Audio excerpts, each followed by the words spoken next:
कभी कभी ऐसा लगता है ना कि जिंदगी में हम ऐसी लड़ाइयों का सामना कर रहे हैं जो हमारी ताकत या समझ से कहीं ज्यादा बड़ी हैं। हाँ। क्या ये बस मुश्किल हालात हैं या पर्दे के पीछे कुछ और चल रहा है? बिल्कुल।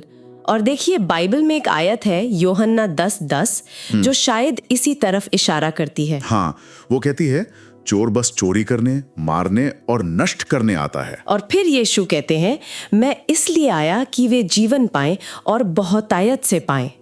मतलब एक तरफ विनाश है, दूसरी तरफ जीवन। ये एक तरह का संघर्ष दिखाता है। बिल्कुल। और यही है आज हमारी गहरी पड़ताल का विषय, आध्यात्मिक संघर्ष। हमारे पास ना पादरी जॉन कोडील की शिक्षाओं पर आधारित कुछ स्रोत हैं। हाँ। जो इस अनदेखे युद्ध की तस्वीर पेश करते हैं, एक ऐसा युद्ध जो हमारे चारों ओर लगातार जारी है, ऐसा वो बताते हैं। सही कहा। तो आज हम कोशिश करेंगे कि इस संघर्ष की सच्चाई को समझें जैसा इन स्रोतों में बताया गया है। हाँ, मतलब इसमें दुश्मन कौन है असल में, और इस लड़ाई में मसीह की जीत का क्या मतलब है, और सबसे जरूरी, एक विश्वासी होने के नाते हमारी भूमिका, हमारी जिम्मेदारियां क्या हैं। बिल्कुल।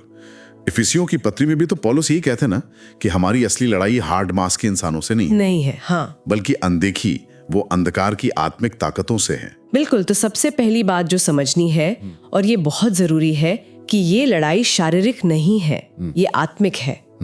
ये लोगों के खिलाफ नहीं है जैसा आपने कहा, ये उन संगठित आत्मिक शक्तियों के खिलाफ है जिन्हें बाइबल में प्रधान और अधिकारी कहा गया है। अच्छा। जो दुनिया की व्यवस्थाओं पर, सोच पर असर डालती हैं। मतलब जिंदगी आसान नहीं है। वो जो तिमुथियुस को पौलुस ने लिखा था, हाँ, विश्वास की अच्छी लड़ाई लड़ते रहो। हाँ। तो ये एक लड़ाई है जिसे लड़ना है। हाँ, ये कोई पिकनिक नहीं है। तो फिर सवाल उठते हैं, अगर ये एक लड़ाई है तो हमारा विरोधी कौन है? इन शिक्षाओं के अनुसार जो मुख्य विलन है वो शैतान है। हाँ, पतरस उसे एक गरजते हुए सिंह की तरह बताते हैं जो मानो फाड़ खाने के लिए किसी को ढूंढता फिरता है। डरावना लगता है ये तो। हाँ, लेकिन दिलचस्प बात यह है कि उसे और भी कई नामों से जाना जाता है। चोर, झूठा, दोष लगाने वाला, धोखेबाज, हत्यारा भी। हाँ, हत्यारा भी। यूहन्ना के सुसमाचार में यीशु उसे साफ साफ झूठ का पिता कहते हैं कि उसमें सच्चाई है ही नहीं। झूठ का पिता, ये अपने आप में बहुत कुछ कहता है। बिल्कुल, उसका स्वभाव ही झूठ बोलना है। तो उसका मिशन क्या है? आपने शुरू में यूहन्ना 10:10 बताया था, चोरी करना, मारना, नष्ट करना। क्या ये वाकई इतना सीधा है? हाँ, बिल्कुल। उसका लक्ष्य है हमारी शांति छीनना, हमारे रिश्ते तोड़ना, हमारी सेहत खराब करना, हमारी उम्मीदें, हमारी खुशी चुराना, हर वो अच्छी चीज नष्ट करना जो परमेश्वर हमें देना चाहता है। और इसकी सीधी तुलना आप मसीह के मिशन से कीजिए, जो ठीक इसके उलट है, भरपूर जीवन देना। हाँ, बिल्कुल विपरीत। एकदम। ये दो बिल्कुल अलग अलग एजेंडा हैं जो दुनिया में चल रहे हैं। एक स्रोत ये भी कहता है कि वो हर विश्वासी के खिलाफ, मतलब हर एक के लिए एक खास रणनीति बनाता है। हाँ, ये बात ध्यान देने वाली है। ये सोच थोड़ी डराने वाली है कि कोई अदृश्य दुश्मन मेरे खिलाफ पर्सनल प्लान बना रहा है। इससे निपटा कैसे जाए? देखिए, डरने की बजाय जागरूकता पहला कदम है। और यहीं पर एक बहुत बहुत महत्वपूर्ण बात आती है जो इन स्रोतों में बार बार दोहराई गई है। क्या? कि शैतान का असली हथियार उसकी ताकत नहीं, बल्कि धोखा और हमारा अज्ञान है। धोखा और अज्ञान मतलब हमारी जानकारी की कमी। हाँ, बाइबल में होशे नबी के जरिए परमेश्वर कहते हैं, मेरी प्रजा ज्ञान न होने के कारण नष्ट हो गई। ज्ञान की कमी। अरे वाह, ये तो पूरी गेम बदल देता है। मतलब उसकी ताकत उतनी नहीं जितना वो दिखाता है। सही पकड़ा। उसका असली खेल धोखे का है। हाँ, बिल्कुल। एक स्रोत में उसे एक ठग की तरह बताया गया है, एक कॉन मैन, जो हमसे वो छीनने की कोशिश करता है जो कानूनी तौर पर मसीह में पहले से हमारा है। अच्छा। या फिर एक और उदाहरण सोचिए, एक ऐसा शेर जिसके दांत निकाल दिए गए हों। बिना दांतों वाला शेर। हाँ, उसकी दहाड़, मतलब उसका डर फैलाना, झूठ बोलना, शक पैदा करना, वो डरावनी लग सकती है। लेकिन जो लोग सच्चाई जानते हैं उनके सामने वो असल में शक्तिहीन है। तो उसकी शक्ति एक भ्रम है। बिल्कुल, एक भ्रम जिसे वो डर और झूठ फैलाकर बनाए रखता है। तो ये जो जिंदगी में तूफान आते हैं, कभी बीमारी, कभी पैसों की तंगी, कभी रिश्तों में कड़वाहट, क्या इन्हें भी इसी नजरिए से देखना चाहिए? मतलब स्रोत ये कह रहे हैं कि इन्हें सिर्फ ऊपर वाले की मर्जी या किस्मत का खेल ना समझें। हाँ, हमें विवेक इस्तेमाल करने की जरूरत है। याद कीजिए जब यीशु और चेले नाव में थे और वो भयंकर तूफान आया। हाँ, वो तो डूबने वाले थे। बिल्कुल। और यीशु ने क्या किया? उन्होंने हवा और लहरों को डांटा, शांत हो जा, थम जा। सही। उन्होंने तूफान को परमेश्वर का काम नहीं माना, उन्होंने उसे एक ऐसी चीज माना जिसे रोकना जरूरी था। तो ये हमें सिखाता है कि हर मुसीबत को चुपचाप सह लेना ही हमेशा सही नहीं होता। ठीक है, तो हमने दुश्मन को पहचाना, शैतान, उसकी रणनीति समझी, धोखा और हमारे अज्ञान का फायदा उठाना। अब आते हैं उस हिस्से पर जो सबसे ज्यादा उम्मीद देता है, मसीह की विजय। हाँ, और ये इस पूरी तस्वीर का आप कह सकते हैं केंद्र बिंदु है, सबसे जरूरी हिस्सा। कुलुस्सियों की पत्री चैप्टर 2 वर्स 15 में साफ लिखा है। क्या लिखा है? कि मसीह ने क्रूस पर शैतान और उसकी सारी ताकतों पर एक निर्णायक और पब्लिक जीत हासिल की। पब्लिक जीत? हाँ, वचन कहता है कि मसीह ने उन प्रधानों और अधिकारियों को निशस्त्र करके खुल्लम खुल्ला तमाशा बनाया और क्रूस के द्वारा उन पर जय उत्सव मनाया। निशस्त्र करके खुल्लम खुल्ला तमाशा मतलब पब्लिकली बेइज्जत किया। बिल्कुल, उनकी शक्ति छीन ली, उनका अधिकार छीन लिया और सबको दिखा दिया कि वो हार चुके हैं। तो इसका मतलब है कि शैतान का अधिकार अब खत्म हो चुका है, कानूनी तौर पर। कानूनी तौर पर हाँ, उसकी हार पक्की और सार्वजनिक है। तो फिर उसकी धमकियों में कोई असली वजन नहीं है। बिल्कुल, उसकी शक्ति तोड़ दी गई है और इसी जीत के आधार पर, इसी विक्ट्री के बेस पर मसीह के अपने मानने वालों को अधिकार दिया है। अच्छा, कौन सा अधिकार? लूका के सुसमाचार में चैप्टर 10 वर्स 19 में यीशु खुद कहते हैं, देखो मैंने तुम्हें सांपों और बिच्छुओं को रौंदने का और शत्रु की सारी सामर्थ पर अधिकार दिया है। वाह, शत्रु की सारी सामर्थ पर अधिकार। हाँ, सारी सामर्थ पर। इसका मतलब तो ये हुआ कि विश्वासी बेचारे असहाय शिकार नहीं हैं। नहीं, बिल्कुल नहीं। वे तो ऐसे सैनिक हैं जिन्हें दुश्मन पर अधिकार दिया गया है। मत्ती के सुसमाचार के आखिर में भी तो यीशु यही कहते हैं हाँ। कि स्वर्ग और पृथ्वी का सारा अधिकार मुझे दिया गया है। हाँ। और अब मैं तुम्हें भेजता हूँ। मरकुस में भी है कि विश्वास करने वाले मेरे नाम से दुष्ट आत्माओं को निकालेंगे। एकदम सही। हम पीड़ित नहीं हैं, हम विजेता बनने के लिए बुलाए गए हैं। लेकिन यहाँ हमारी जिम्मेदारी शुरू होती है। सिर्फ अधिकार मिलना काफी नहीं है। हाँ, उसे इस्तेमाल भी करना होगा। बिल्कुल, उसका इस्तेमाल करना और इस लड़ाई में टिके रहना भी जरूरी है। और यहीं पर वो इफिसियों 6 में बताए गए परमेश्वर के सारे हथियार काम आते हैं। हाँ, परमेश्वर का कवच, आर्मर ऑफ गॉड। हाँ, हमें इन्हें पहनना है। क्यों? ताकि हम बुरे दिन में सामना कर सकें और सब कुछ पूरा करके स्थिर रह सकें। ठीक है, तो इस कवच को देखते हैं, लेकिन सिर्फ लिस्ट की तरह नहीं, बल्कि ये समझें कि इस शैतान के धोखे से हमें बचाता कैसे है। हाँ, ये जरूरी है।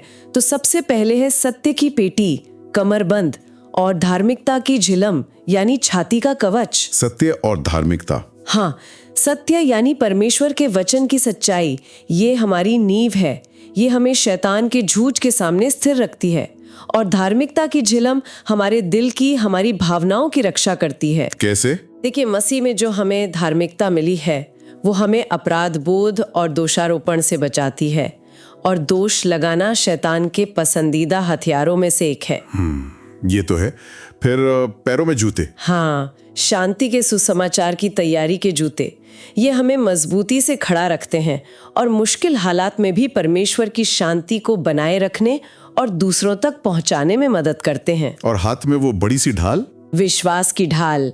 स्रोत कहते हैं कि इससे हम शैतान के सारे जलते हुए तीरों को बुझा सकते हैं। जलते हुए तीर जैसे? शक के विचार, डर, निराशा, चिंता, ये सब जलते हुए तीरों की तरह आते हैं हमारे मन में। लेकिन हमारा भरोसा, हमारा विश्वास परमेश्वर पर इन हमलों को नाकाम कर देता है। ठीक है। और सिर पर उद्धार का टोप, हेलमेट, ये हमारे मन की हिफाजत करता है। हमें हमारी पहचान याद दिलाता है कि हम कौन हैं मसीह में।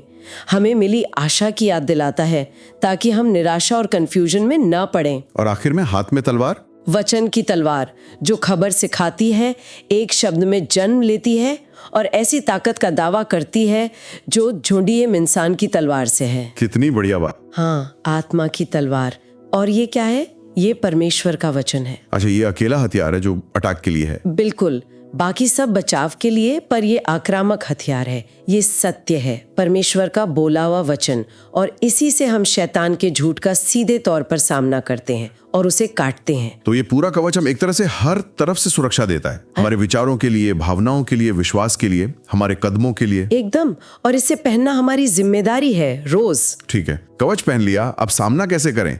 याकूब की पत्री में एक प्रक्रिया बताई गई है ना, चैप्टर 4 वर्स 7 में। हाँ, और ये बहुत सीधी और शक्तिशाली प्रक्रिया है। 3 कदम है। क्या है वो? पहला कदम, परमेश्वर के अधीन होना, सबमिट टू गॉड, मतलब अपनी मर्जी, अपनी सोच, अपना सब कुछ परमेश्वर के हवाले करना। दूसरा कदम, शैतान का सामना करना, रेजिस्ट द डेविल, अपने अधिकार का इस्तेमाल करते हुए परमेश्वर के वचन पर खड़े होकर उसके झूठ और डर को सीधे सीधे नकारना, उसे रेजिस्ट करना। और नतीजा? नतीजा, वो भागेगा। He will flee। बाइबल यही वादा करती है। अधीनता, फिर प्रतिरोध और दुश्मन भागेगा। ये सुनने में बहुत ताकतवर लगता है भी? इसका मतलब है कि हमें चुपचाप बैठने की जरूरत नहीं है। स्रोत हमें एक्शन लेने के लिए भी उकसाते हैं ना, कि जो कुछ शैतान ने चुराया है उसे वापस लो। बिल्कुल। दाऊद की कहानी का जिक्र है, जब दुश्मन उसका सब कुछ लूट कर ले गए थे। हाँ, सिकलग में। हाँ। तो उसने परमेश्वर से पूछा और फिर उनका पीछा किया और अपना सब कुछ वापस छीन लिया। सब कुछ। तो ये एक एक्टिव रोल है।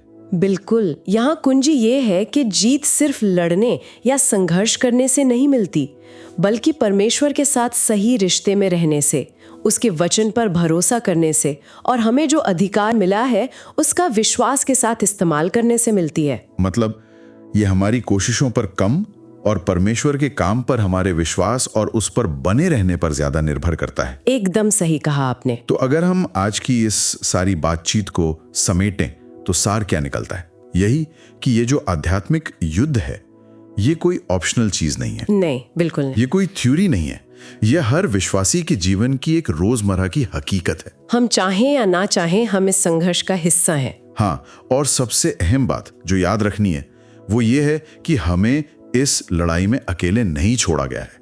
रोमियो की पत्री चैप्टर 8 वर्स 37 हमें याद दिलाता है, क्या? परंतु इन सब बातों में हम उसके द्वारा जिसने हमसे प्रेम किया है जयवंत से भी बढ़कर हैं। कॉन्करर से भी ज्यादा। जयवंत से भी बढ़कर। हाँ, मसीह की जीत हमारी जीत बन चुकी है। हमें बस उस जीत में चलना है, उसे अपनाना है। तो आखिर में सवाल ये नहीं रह जाता कि युद्ध होगा या नहीं। नहीं, युद्ध तो हो रहा है। असली सवाल यह है कि एक व्यक्ति जिएगा कैसे?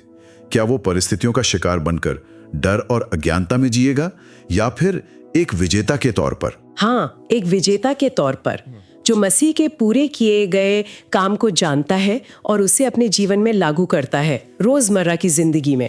ये वाकई सोचने वाली बात है।